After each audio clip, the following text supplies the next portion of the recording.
Hello दोस्तों, आप सभी का मिशन आरबीएससी पर स्वागत है। दोस्तों, बीएसटीसी के क्लास में हमारा हिंदी का अगला जो टॉपिक है वो है समास, समास का अर्थ और उसके भेद। आज हम कंप्लीटली इस टॉपिक को समझने वाले हैं। दोस्तों, मैं इसके शानदार ट्रिक के साथ में सारे भेद समझाऊंगा आपको, और अगर आपने इस क्लास को कंप्लीटली देख लिया तो आपका हिंदी का कंप्लीट जो टॉपिक है समास वाला, उससे बीएसटीसी या और किसी कॉम्पिटिशन एग्जाम में प्रश्न बाहर नहीं जाएगा। दोस्तों, आपने पहले हिंदी ग्रामर बहुत पहले पढ़ी होगी। अगर आपने बिल्कुल भी ये टॉपिक नहीं पढ़ा हुआ है तब भी चिंता मत करिए, मैं गारंटी के साथ कहता हूं कि ये क्लास खत्म होते होते आप इस समास टॉपिक के मास्टर बन जाएंगे। तो आइए बिना किसी देरी के शुरू करते हैं और सबसे पहले जानते हैं कि समास का अर्थ क्या होता है, समास की परिभाषा क्या है। तो दोस्तों, ध्यान से समझना कि समास का अर्थ होता है दो या दो से अधिक शब्दों के मेल से जो सार्थक परिवर्तन होता है, जो सार्थक शब्द बनता है, उसे हम समास कहते हैं। ध्यान से समझना, दो या दो से अधिक शब्द मिलकर के, शब्द या पद भी हो सकते हैं, शब्द मिलकर के क्या करेंगे, एक सार्थक शब्द बनाएंगे, एक नया सार्थक शब्द बनेगा। सार्थक का मतलब होता है जो ऐसा शब्द जिसका कोई न कोई अर्थ होता हो।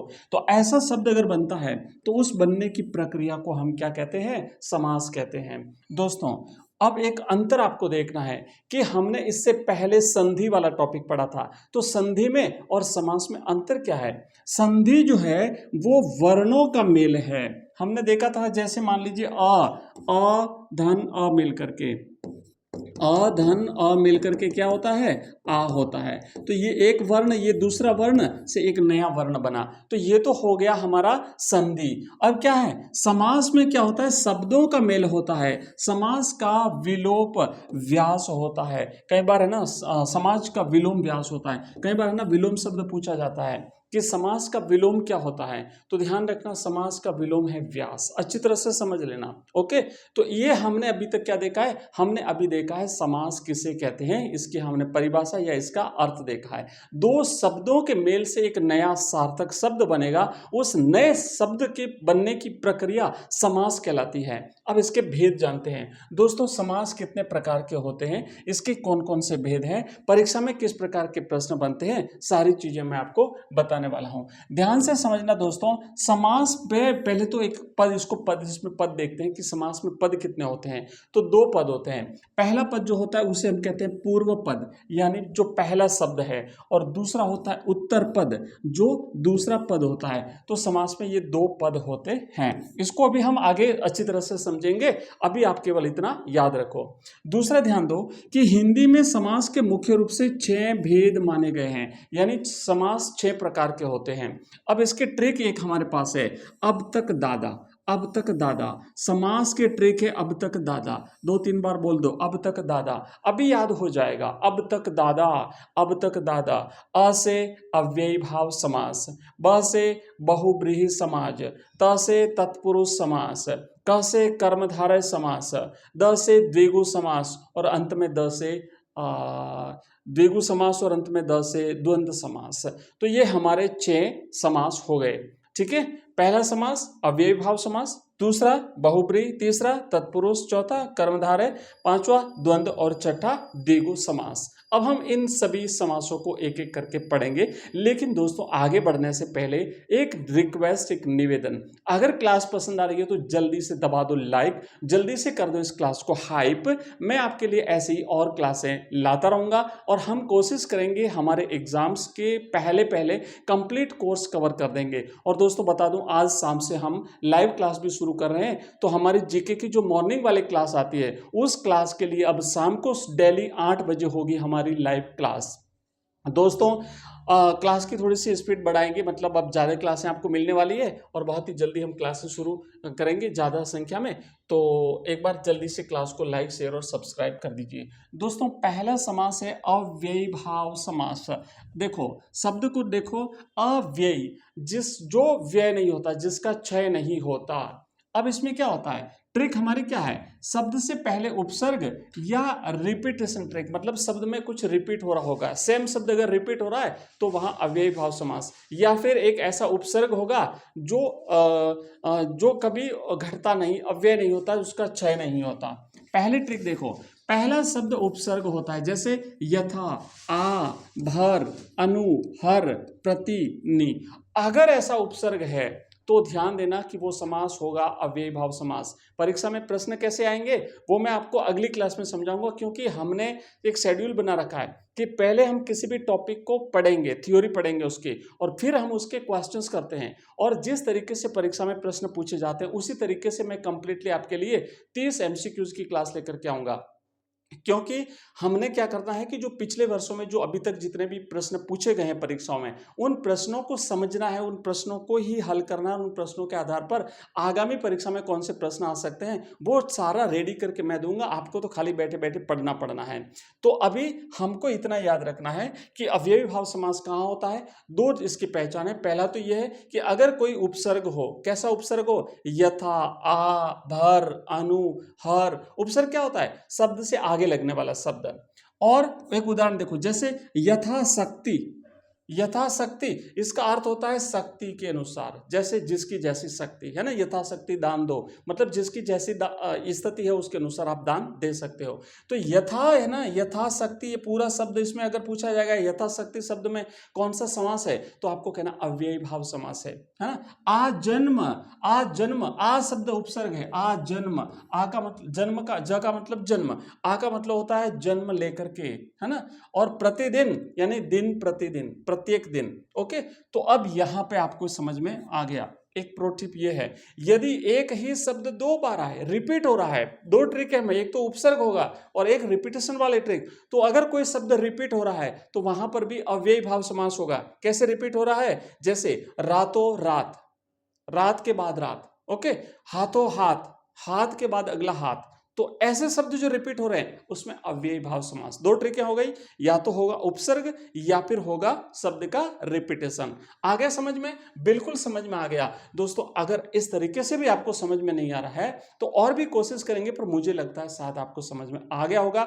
कमेंट करके मुझे बताइए कि आपको कैसा लग रहा है, क्लास समझ में आ रही है कि नहीं आ रही है। चलिए आगे बढ़ते हैं, और हमारा दूसरा जो समास है वो है तत्पुरुष समास। दोस्तों, कारक चिन्ह छुपने की ट्रिक, जो कारक चिन्ह होते हैं ना वो छुप जाते हैं। अब कारक चिन्ह क्या होते हैं मैं आपको अभी नेक्स्ट अगली क्लास में जो बता दूंगा, है ना। जो कारक चिन्ह है उनको आपको याद रखना है। देखो, पहचान की ट्रिक क्या है, विग्रह करने पर बीच में कारक चिन्ह, जैसे का, की, के, को, के लिए, मैं, पे, पर, ये कारक चिन्ह है। कर्ता ने कर्म को, कर्ता ने कर्म को, करण से, संप्रदान के लिए, अपादान से, जुदाई, संबंध काके की, संबोधन हे, हो, हरे। तो ये जब है ना ये लुप्त हो जाते हैं, कारक चिन्ह जो है वो क्या करते हैं, लुप्त हो जाते हैं, तो वहां तत्पुरुष समास होता है। लेकिन जब हम उसका विग्रह करते हैं तो विग्रह करने पर कारक चिन्ह उसमें से निकलते हैं, तो वहां पर तत्पुरुष समास होता है। एक उदाहरण देखो, जैसे राजपुत्र। राजपुत्र शब्द का अर्थ होता है राजा का पुत्र।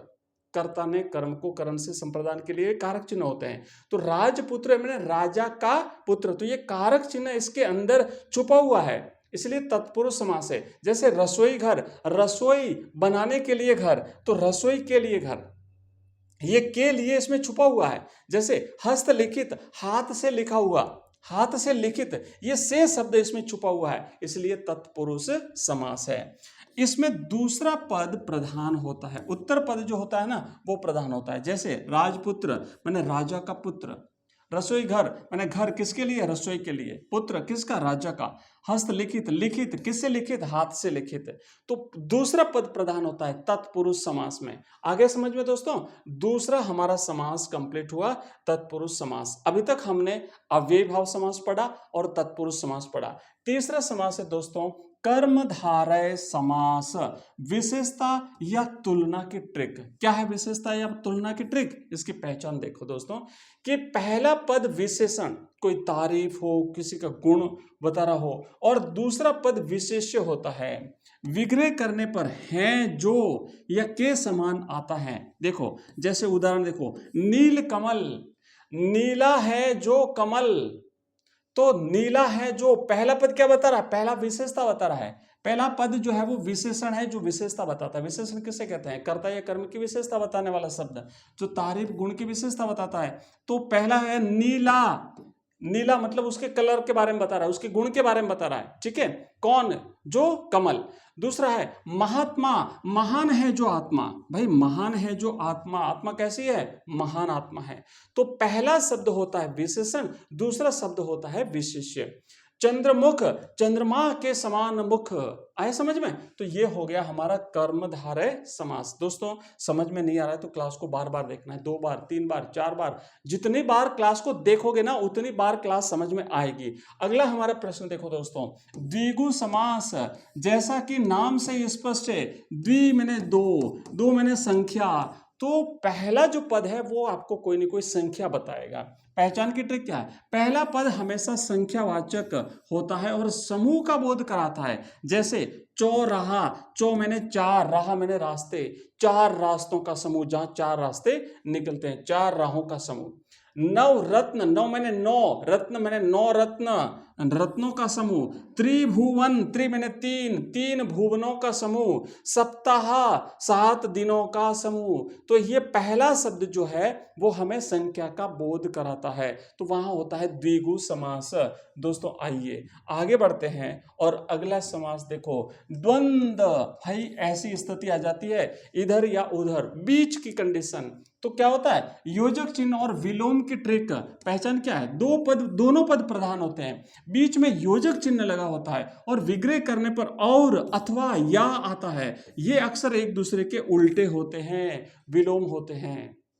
जैसे उदाहरण के लिए माता पिता, माता और पिता, बीच में योजक चिन्ह है, बीच में योजक चिन्ह है और शब्द आया है। ध्यान से समझना, दोनों पद प्रधान हैं, कोई भी कम ज्यादा नहीं है, दोनों पद प्रधान होते हैं, बीच में योजक चिन्ह होता है, ये रहा योजक चिन्ह। और क्या होता है? विग्रह करने पर या तो और आएगा अथवा आएगा या आएगा, तो आ रहा है ना, और आ रहा है। अब देखो रात दिन, रात और दिन, रात और दिन, पाप पुण्य, पाप और पुण्य, खरा खोटा, खरा और खोटा। आए समझ में? चलो भाई, हो गया द्वंद्व, हो गया द्विगु, हो गया कर्मधारय, हो गया तत्पुरुष, हो गया। और अब हमारा अंतिम बचता है बहुब्रीहि समास, भगवान के नाम या तीसरा अर्थ वाली ट्रिक। देखो पहचान क्या है? इसमें कोई पद प्रधान नहीं होता, जैसे दोनों पद प्रधान होते हैं द्वंद्व में, द्वंद्व में दोनों पद प्रधान होते हैं, द्विगु में संख्या होती है। लेकिन बहुब्रीहि एक ऐसा समास है कि इसमें कोई भी पद प्रधान नहीं होता, क्योंकि सर्वोपरि होते हैं भगवान, भगवान से बड़ा कोई नहीं होता भाई।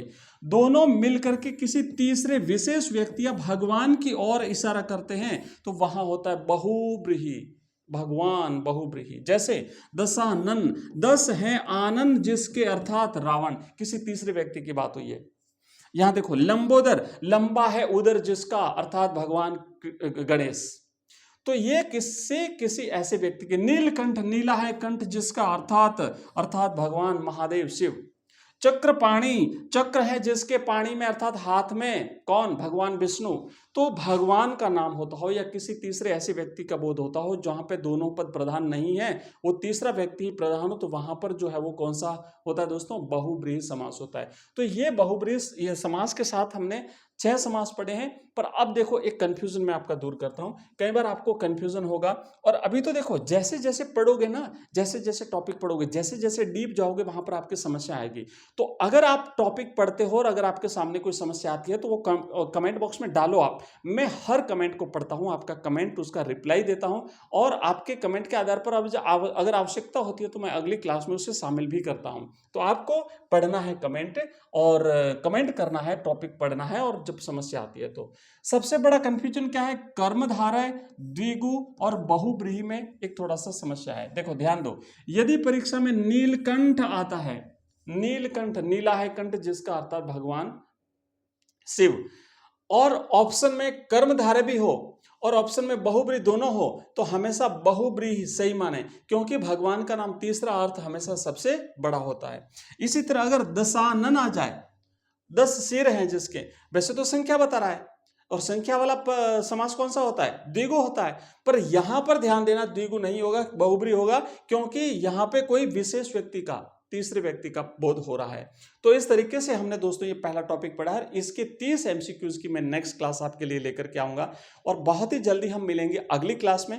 मैं आपसे रिक्वेस्ट करना चाहता हूं कि आप मुझे कमेंट करके बताइए ये क्लास आपको कैसी लगी। आपका कमेंट मेरे लिए बहुत वैल्यूएबल है, मैं आपके कमेंट्स का रिप्लाई दूंगा। अगर कोई भी डाउट है तब भी आप कमेंट करिए और साथ ही साथ क्लास को लाइक करना है, वीडियो को हाइप करना है, अपने दोस्तों के साथ शेयर करना है। दोस्तों अब मैं आपके लिए बहुत ही जल्दी लाइव क्लासेस शुरू करने वाला हूं। साथ ही साथ हम अभी जो हमारी जीके की क्लास और हिंदी की क्लास आ रही है उसके साथ ही हम रीजनिंग की क्लास भी स्टार्ट करने वाले हैं और बहुत ही जल्दी हो सके तो हम इंग्लिश की क्लास भी स्टार्ट कर देंगे।